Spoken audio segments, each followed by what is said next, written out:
You're listening to Leading Voices Shaping Middle East Business and Economy. I'm Amjad Ahmad, and this is empowerME Conversations. Let's jump in. Hi, everyone, and thanks for joining us. Today's empowerME conversation is with an inspiring entrepreneur behind Mumzworld. Muna has led an e-commerce business that has really revolutionized the industry. Welcome, Muna.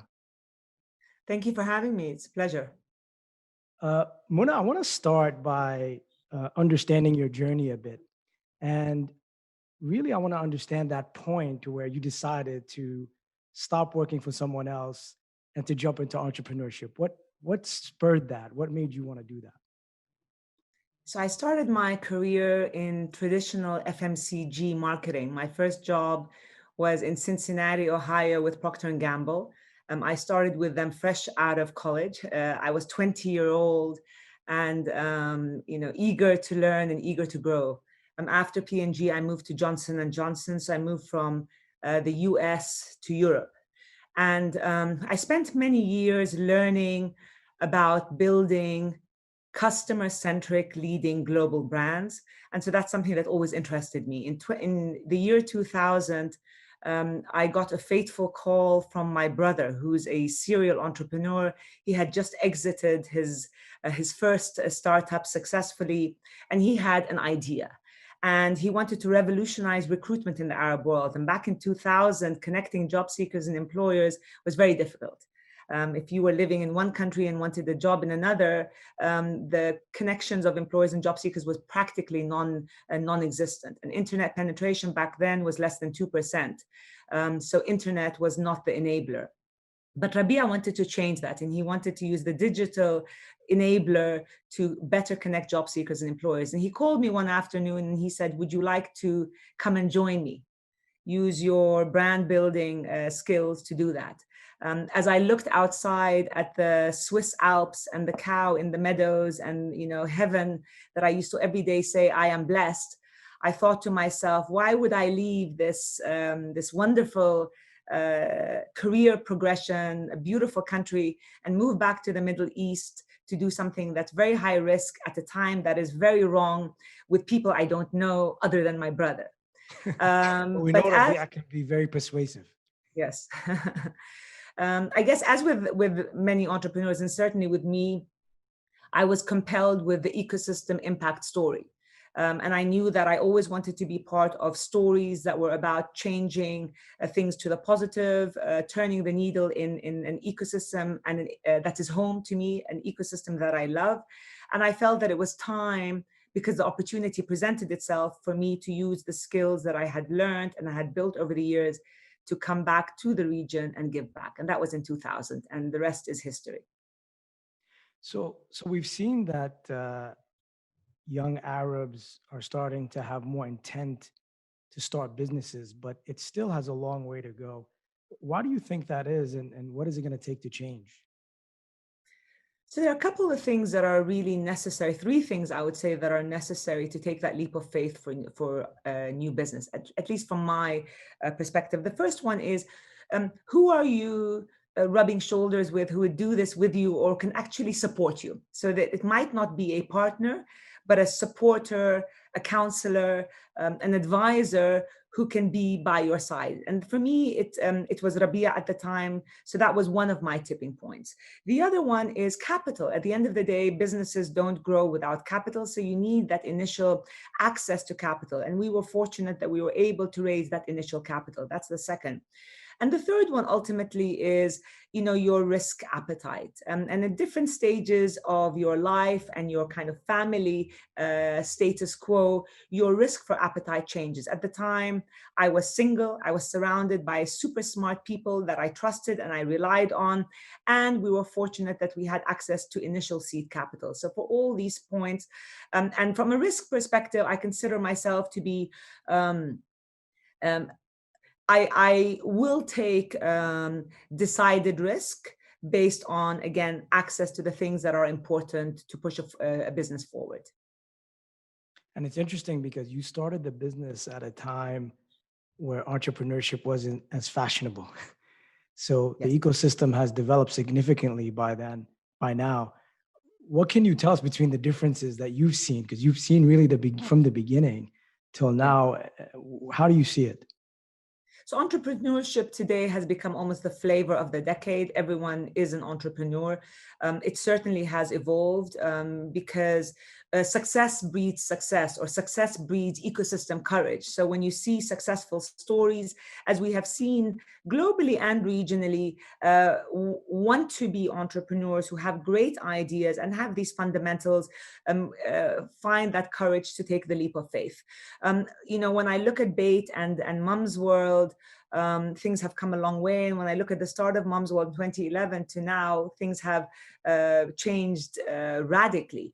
First, access to capital. Even with Mumzworld in 2011, access to capital was very much in its nascent stage. There wasn't a sophisticated VC, and that was an issue. It has come a long way. It still needs to go a lot further, but it has come a long way in the last few years. Talent is another thing. So again, businesses are built by great people. Access to talent in 2000.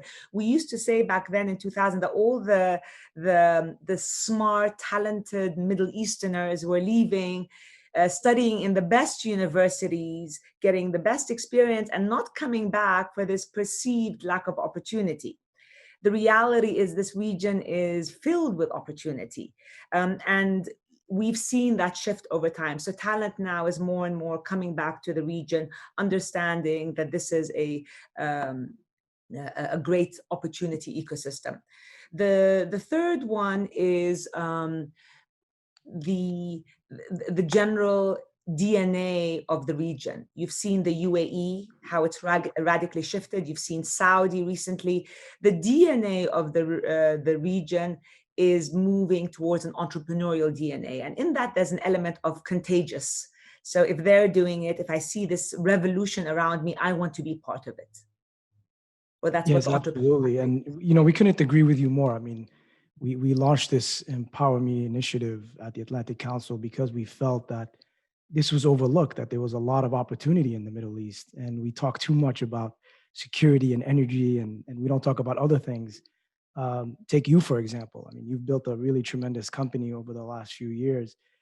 And you really did it in a very challenging environment, I would say, where the ecosystem was still fairly nascent. But you sort of preempted one of my questions, and I'd like you to try to rank these issues, because I think it's important for us to know and important for the audience to hear. If I give you these four things, how would you rank them? Capital, talent, laws and regulations, and corruption. When you look at the ecosystem and specifically your pain points as an entrepreneur, as someone building a company, where do these rank today? In terms of importance for success? Pain points, your biggest pain points today. Today or when I started? Because they have changed. Today. We want to know about the environment today. Sure. Yeah. Sure. So I would say today, the number one would be laws and regulation. The number two would be capital. The number three would be talent. And the number four would be corruption. Interesting. And when it comes to laws and regulations, why do you choose that one? Let's take your sector specifically. Sure. And I'll tell you, yes. So the reason laws and regulation for e-commerce specifically is because they are still very much fluid. We are dealing in an ecosystem that has not yet defined itself.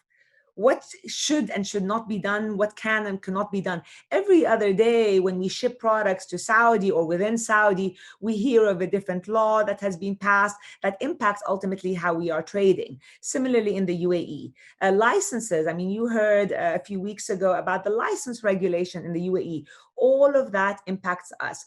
And when the ecosystem is so fluid and still trying to figure itself out, ultimately we're impacted. And this really spreads across how you hire, retain, and let talent go, to how you do business cross-border, to restrictions on legalities and governance. All of that is ever-changing in the region. And it is impacting, giving us lack of clarity on how we can progress. I would say that would be number one. Number two, capital. Again, you need capital to start. You need capital for growth, and you need capital for different milestones.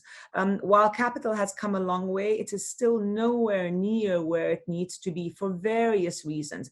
Capital injection today is not necessarily in the favor of the founder or the entrepreneur, or even the long-term vision of the organization. At the end of the day, why are businesses built?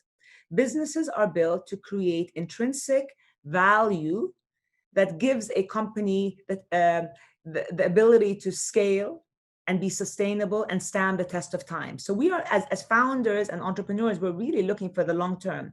And while you recognize that different investors come in with different lifespans, at the end of the day, capital needs to be looking at the long-term view of the business. And So that's not. let me press on that point, because I think this is a big issue, and I've said it many times, and it's something we will focus on.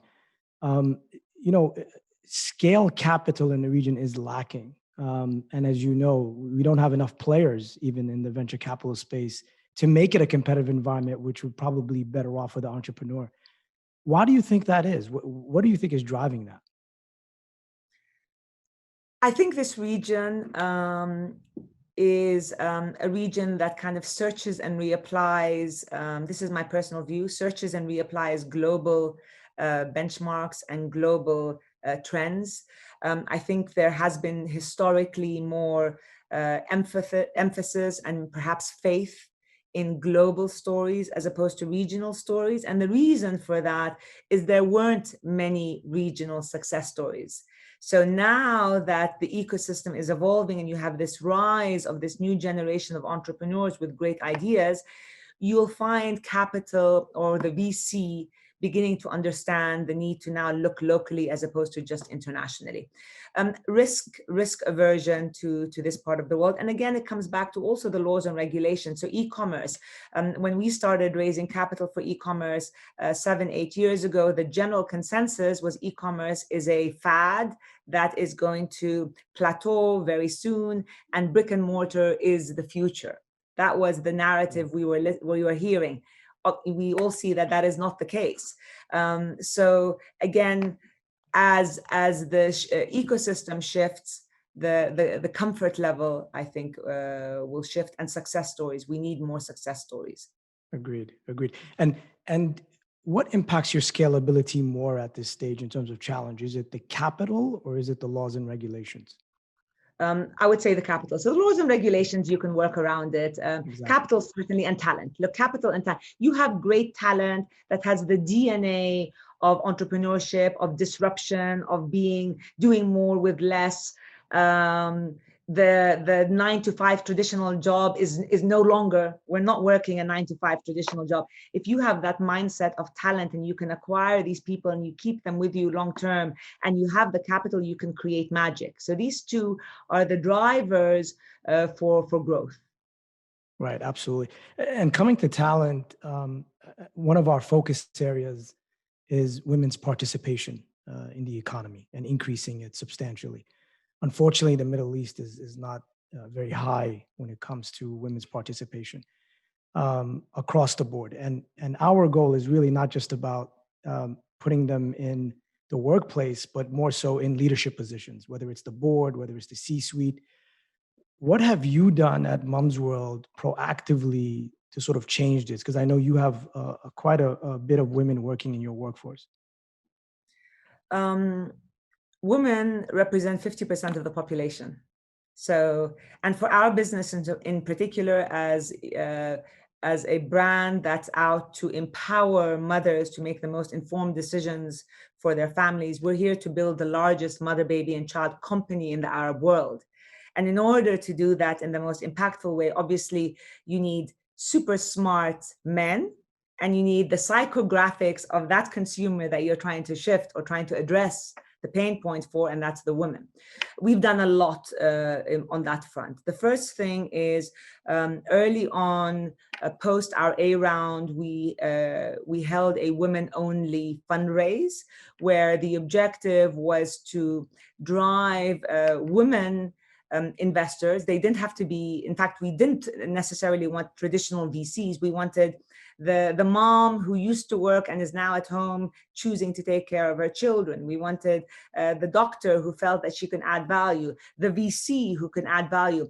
So we invited women from the entire region to come in and be part of the Mumzworld stories. Essentially, they would be the ambassadors, the eyes and ears into the community, and they would come in for a capital raise. At the time, we put a ceiling of $1 million because we knew that the tickets coming in would be smaller tickets.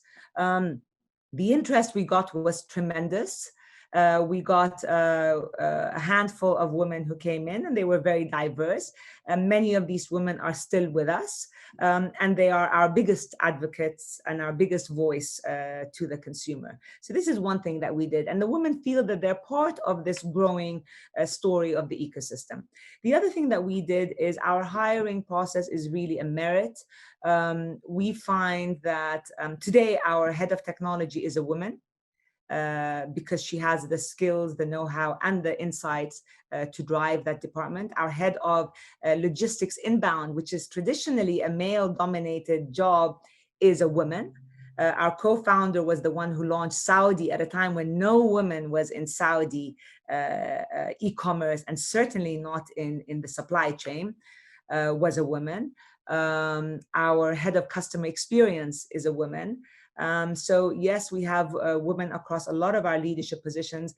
All of the ones I just mentioned have been with us over 5 years. Our head of technology has been with us now almost from the beginning.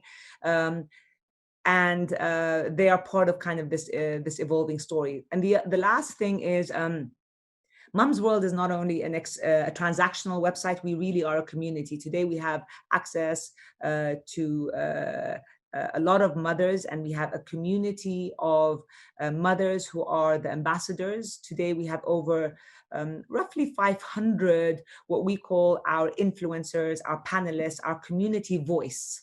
And these are the mothers who are influential in their narrative, who are the biggest advocates of Mumzworld. So again, it's this community that's sticky, that's loyal, and that creates value in the ecosystem, which is what we're all about. And what lessons do you think the private sector can draw from this? Because they've been really lagging in terms of women. And I would say that specifically in the leadership positions, the private sector has been fairly weak in the region. What would you tell them? How would you drive them to change this? So the traditional DNA of kind of the 9 to 5, the clocking in and the clocking out, all of that, especially for women and women who choose to be mothers, and particularly at the high level. So if you have a head of technology who's working 15-hour days, is she going to clock in the 15-hour days from the office, or does she have that flexibility to clock it in from the office, from her home, or from a coffee shop in Timbuktu? Absolutely. It doesn't really matter. And that kind of DNA of flexible work hours, flexible mobility, all of that is I think the flavor of disruption. It's the necessity of disruption, and this is something that we are accustomed to. And this is why when COVID hit us, while yes, we were impacted on the supply chain, where we were not impacted was that fluidity and malleability on working from anywhere, anytime, in any circumstance, because that's our DNA as an organization. So I think time is ripe for large organizations to really figure out, is this traditional, maybe old-fashioned way of operating a culture and a business, is that the right way, or does the region or the ecosystem mandate an immediate shift? Right. I think the flexibility point is really powerful. And do you think COVID has really accelerated this in the region specifically? And do you see changes happening on the ground? Look, if COVID had happened even 3 years ago, we would have been in big trouble, all of us. Luckily, COVID happened at a time when there's still a lot of industry that is we're operating at this flexible, malleable DNA. And so the answer is absolutely, COVID did accelerate it. For those who are already working in this kind of flexibility, it anchored the necessity to keep on moving in that direction. And for those who weren't, it pushed them over the edge to start being more flexible in how you operate an organization. And how, coming back to the business, how has COVID impacted e-commerce, your sector? I know it's benefited in a lot of ways, but maybe you can talk to it because I think the region benefited in different ways than other regions. Sure. So we all know that a lockdown means that the customer cannot leave the house. And if a customer cannot leave the house, her requirements, particularly for essential products, does not go away. In fact, it goes up. Our mother consumer needs her diapers, her milk, her bottles, etc. And now that she's not allowed or cannot leave the house or chooses not to leave the house, she needs it coming to her. So while demand went up overnight, and I always say that demand is always the easiest part of building e-commerce. I mean, this is what, what we kind of laugh, especially when people say, run faster or grow faster. We know that's the easy part. Right. It's what happens underneath that growth and the gross revenue. That's the challenging problem. What happened with COVID is the lockdown did not just impact the customer, the lockdown impacted the entire supply chain. So suppliers were unable to move, they were unable to bring products in. Last mile providers all but came to a halt. In Saudi Arabia, only one last mile provider was working at a particular time. Cross-border, only DHL was working, all the others stopped. So you have this period of around 2 months when you actually cannot get the demand to the customer, and you cannot get the supply to accommodate that demand. So again, big learnings in the ecosystem. And for us as well, we had some major learnings. One of the learnings was avoid dependency on any one single supplier, ever. So even if you have a majority supplier, it doesn't matter. You need 2, 3 options at all times.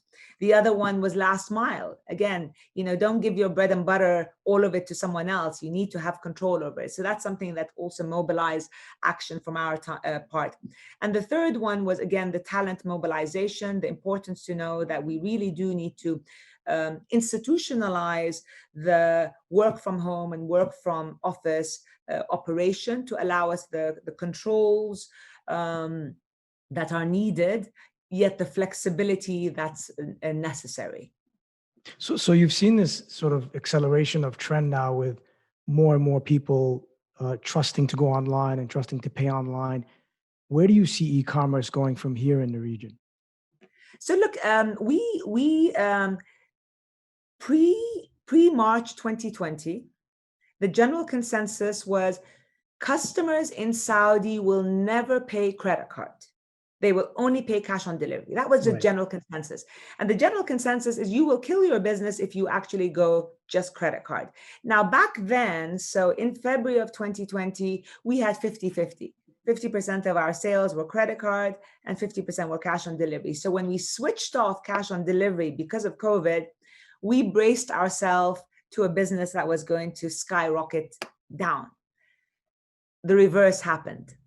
The credit card buyer, the cash on delivery buyers shifted overnight to credit card. So that myth was squashed very, very quickly. The other myth also was you will always lose money because you have to subsidize shipping. You're going to have to pay the Saudi customer shipping cross-border, otherwise they will not buy from you. So yes, absolutely, you cannot charge $100 for shipping and your competitor charges $0. You can't do that. But again, during COVID, when we all switched off free shipping, the customer paid for shipping. So we've discovered coming out of this that there's a balance.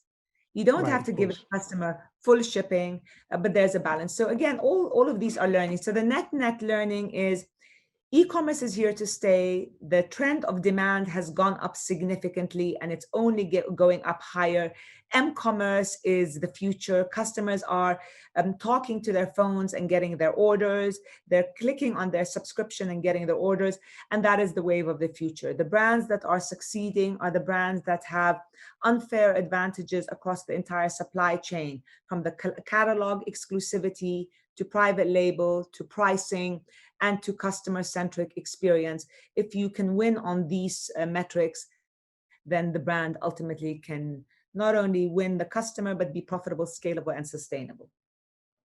Yes, and I think there's an argument also that um, what COVID did was also reduce sort of the irrational competition that was in the market, those that were really not rational players. Hence, people like yourself who are already leading and continue to lead are now really have a better competitive landscape. But I think the argument, and you and I have heard this many times, is how do you compete against the horizontal players, the big Amazons, the Noons? You know, we have seen that niche e-commerce works, but I think it'd be great to hear from your perspective why it works. Why are verticals working, and not all of them are being destroyed by Amazon? Sure. So look, the at the end of the day, your a vertical is solving for a particular unmet need. What we're doing here with the mother community is we're saying we have access to the widest choice of mother, baby, and child product. Many of them are exclusive. We have a tap into the largest communities of mothers that you can engage and dialogue with. We have particular community-driven events that allow you to create an experiential relationship with us. And oh, by the way, we also have features that are personalized for you, from the gift registry to the baby registry to the learning events, et cetera, et cetera. And your experience, when you come onto our world, you are experiencing the world of motherhood, of baby. That's all. So you are not bombarded in this world of virtual proliferation and noise. The only noise you're getting on our umbrella is the noise of motherhood and baby. And that's very compelling for a consumer who's time sensitive, who's risk averse, and is information hungry. We're giving her all of these. So how does that compare to the horizontals? Absolutely, there will be volume going to the horizontals. We've seen it globally. And it's typically the FMCG, the consumables, like the diapers. If I can get my diapers for 10 dirhams cheaper, I'm buying them. And we've seen, and as expected, that many customers will go to opportunistic deals on consumables. But when it comes to choosing her 1,000 dirham stroller or her feeding or anything else, where she's reading and engaging with other mothers and getting that authentic experience, she opts for the verticals. When Amazon launched, when Souk, first of all, launched in the region, we were told, you guys are in trouble. Our business only went up because they were opening the ecosystem. When Amazon launched, we were told, you're in trouble. Our business continued to increase significantly. And then Noon launched, they told us, you're in trouble. We as a business continue to grow. We're seeing that the ecosystem is shifting online and we're taking that pie. Certainly, we will lose some customers to horizontals on certain segments, but we will ensure that we capture her through the other things that I just talked to you about. And by the way, Yeah. you've seen, sorry, so you've seen globally how horizontals are acquiring these verticals because they're Yes. unable to crack the psychographic niche of that vertical.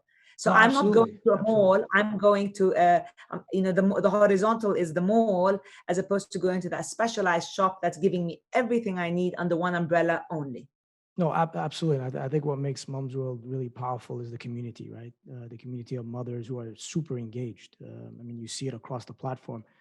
So I wanted to ask you about that. You know, we're seeing a lot of innovation coming into e-commerce. You being the leader in your vertical, what are some of the things that you're looking at technologically going forward in e-commerce that you're focusing on?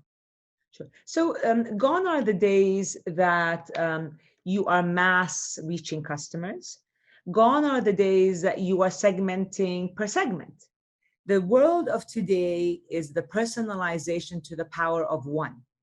That's what we're moving towards. That means your experience and my experience and every other person's experience, it has to be very, very different. And the personalization to the power of one really allows you as a business to really get into the granular level of customer centricity. The beauty of our particular vertical is we know when the baby is born, we know how old they are, their genders, what they buy, what kind of toys they like, what the mother's skincare is, we know what products are missing in the market. All of this data is under our fingertips. So the technology focus really for us now is about taking that rich data of community, both online and offline, that we have, and dissecting it in a way that really creates for that experiential differentiation that others cannot do. Again, if you look at the horizontals where they're dealing with huge scopes and very broad strokes, we're operating at a different level of granularity. Yes, absolutely. And you know, you've painted a really great picture of the opportunity in the region, the opportunity in e-commerce. You know, when you talk to foreign investors specifically, what has been their trepidation with investing? Because we haven't seen the foreign direct investment that we like into the region, and specifically into technology, which is doing really well in the region. Sure. Two things. So we see that when we talk to international investors, they're not looking at us, they're looking at the region. So Right. they almost see beyond us. So what does the Middle East mean exactly? What's happening in that region? How are they kind of transacting together? So they're looking beyond us. So that hurdle is the first hurdle you have to get over. And Absolutely. oftentimes you can't even get through that hurdle. So that's that's the Big first, challenge. It's a big challenge. it is a challenge. And so regardless of how I mean, we've had so many meetings where we would show our unit economics to international e-commerce players and they would start laughing. And they say, we never see these types of unit economics with us. Right. But that's irrelevant when it comes to putting the cash down, because you are operating in a region that has certain question marks. Right. I hope it will evolve. Well, we're gonna try to help you evolve that. Yeah, So that's great. part of what we're trying to do. Yeah. That's great. And you said that was one thing. What was the second thing?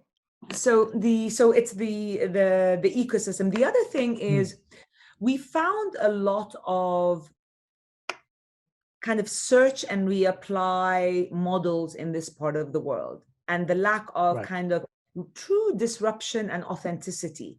So yes, you're taking an idea that worked well in Palo Alto or San Francisco, but really, can it work in Saudi or Kuwait, etc.? Have you really thought it through? Or a lot of copycat businesses. I mean, you've seen it in our vertical and others. Oh, if that person has done it, I can do the same, without really thinking of disruptive ways to solve customer problems. That's the problem.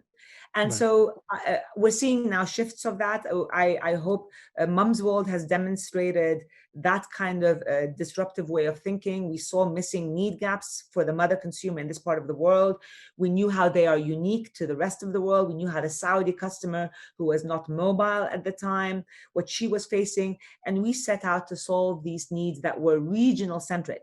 Now, where we are today, frankly, is while we were solving regional centric challenges, we realized that our business really is not limited to this region. Our business has compelling value propositions that can cross borders and cross geographic boundaries. That's an interesting point. And you know, I think as we look at the landscape, what we see are very much models that are succeeding are the ones who are innovating for local consumers, for sure. But how do we as a region go beyond that and do really innovative technological work? Where do you think is the gap? What's missing right now for us to create real innovation? Yeah, I think it has to start again. It has to start from the talent level. What's the education? What's the Yes. breeding? What's the, who are you exposing that entry level talent to? Right. Who are they rubbing shoulders with? Are they rubbing shoulders with other leaders in the region who have created impact? Again, to create success stories, you need the capital, and so it's a vicious circle. You need the capital and you need the talent to create vicious success stories. Once you Right. create success stories, you get more capital and more talent. And the region is still, and we talked about it, still, taking one step forward, 10 steps back, especially with capital. And one thing that I didn't mention earlier, even with the available capital, I said earlier about the short-term versus long-term goal. The capital today is not owner-centric. It's not founder. Yes. It's not founder-friendly at all. And at the end of the day, if the founders and the leaders are building the businesses, if capital is not founder-friendly, the founder will not drive to the finish line. And the finish line is that race is a hard one. It's a No, hard one. absolutely. Absolutely. And I think also the capital is inefficient. I mean, Yes. we're seeing rounds that close at as little as 20 million with 10 different investors. I mean, that's not efficient. Yeah. We need true scale capital. And I think the big gap I see, which I think you've recognized as well, is the scaling of businesses gets stuck. That's where you get very inefficient capital, and you're not able to get that lump sum that's really going to take you even outside of the region, right? I mean, I think you do have an opportunity outside of the region, but unless you raise a significant amount of capital, it'll be very challenging. I wanted to hit on the point, going back to sort of the ripple effect of success stories. I think that's a very important point. Um, and while everyone talks about the Kareem Mafia, which is fantastic, and they've created a lot of businesses, you've actually been part of one of the original mafias, which is the bait mafia. So I'd love for the audience to hear about the ripple effects of bait and frankly, even Mumzworld right now. I know you haven't really had a huge liquidity event yet, but you're still cranking out a lot of great talent out of the company. But it'd be great to hear sort of the ripple effect outside of bait and what you've seen play out from that. Sure. Subayt was definitely a phenomenal breeding ground and training ground for a lot of talent in the region. Because remember, we launched at the time when internet penetration was 2%. Right. People didn't understand online. So we really were the disruptors in the region. We came with this proposition where we were saying we are going to revolutionize recruitment in the Arab world. We're going to connect job seekers and employers online. And this is how we're going to do it. And it was laughed at. Job seekers will never put their CVs online, and employers will never search online. They don't even know how to go online. So that proposition, people didn't understand it in the early days. Bait is still here today. It's a profitable business. It has gone from strength to strength. And Bait, had VC in. There was an exit with Bait. A lot of the initial founders have exited and are, vacationing in very nice places right now. So But you decided to launch another business. and I was one of those who unfortunately or fortunately chose I would not say to be. fortunately.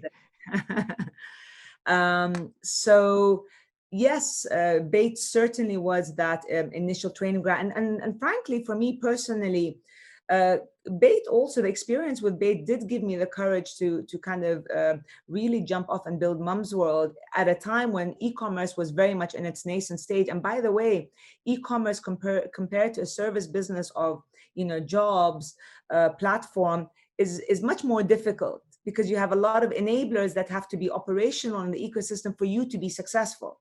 We Absolutely. launched Mumzworld with less than $500,000 when there were no couriers delivering fast, payment gateways. There was only one. There was no talent in e-commerce. The region was still very much in its nascent stage. And the courage to do that for me was my experience with Bait, and B, my partners at Bait, who were kind of my backing. And I saw other partners at Bait branch out and do their own thing as well. So again, success breeds success. You get that courage that if I've done it once, and if I'm surrounded by smart people, I can do it again, twice, 3 times, 4 times. Absolutely. No, and I think younger people now are seeing some of these success stories and saying, hey, I can do it as well, right? Which I Yes. think is really important. Um, so I wanted to put you in the driver's seat of an investor right now. So if you had $10 million today, and you can only invest in the region, where would you invest? Outside of Mumsworld, of course. So look, in anything, in any Anything. industry, So you look out 10 years from now, what would you take the bet on going forward? for $10 million. $10 million. So look, I'm going to answer it two way. I'm going to answer it in a slightly biased way, and then I'm going to answer it in the non-biased way. Okay. So I'd say the biased way is from an e-commerce standpoint. E-commerce is the trend of the decade. We know that retail has completely disrupted, it's shifted, and the customer is moving online. If I had to put my money into the retail play that is shifting and the numbers are extraordinary and just getting higher, especially in the region, I would put it into the gateway into the household. I wouldn't invest in the man. I wouldn't invest in the child. I would invest it into the gateway into the household. And who's the gateway into the household? That's the mother. And if you're able to get her in the most impressionable time, where she's the most loyal and the most viral, you have her for other businesses. You have her for home, for teens, for health, for everything thereafter. And so, again, from an e-commerce, I believe that Mumzworld is the best positioned as that gateway into the household, where the volume potential, the growth potential, and the extension potential of the business is absolutely tremendous. That's on one front. On the other front, we are in a world that healthcare is the disruption of today. Healthcare is shifting faster than any other trend. Healthcare is expensive. Capital is so the 10 million will not get you very far in healthcare. But I would say disruption in healthcare is starting. Even for us at Mumzworld, even we are looking at healthcare as an area that's very, very interesting to us. So we also Makes have a lot some of sense. Yeah. yeah. So these are the areas. No, I think healthcare is a natural sort of extension of what you do, given the Yes. mother community. So it's very interesting. Well, Muna, thank you very much. We really appreciate you joining us. We wanted to have this discussion with you because we felt you were really one of those great inspirational examples for the young people in the region. We appreciate everything you do, and thanks again for being with us. Thank you very much. It's my pleasure. Thanks, Amjad. Thanks for listening. If you like what you heard, please subscribe to empowerME Conversations on your favorite podcast platform, and please tell your friends about us. For updates on our work, follow Atlantic Council Rafiq Hariri Center and Middle East Initiative on LinkedIn and at AC Mideast on Twitter. You can also visit www.atlanticcouncil.org and click sign up to receive email alerts about the work of the empowerME Initiative. See you next episode.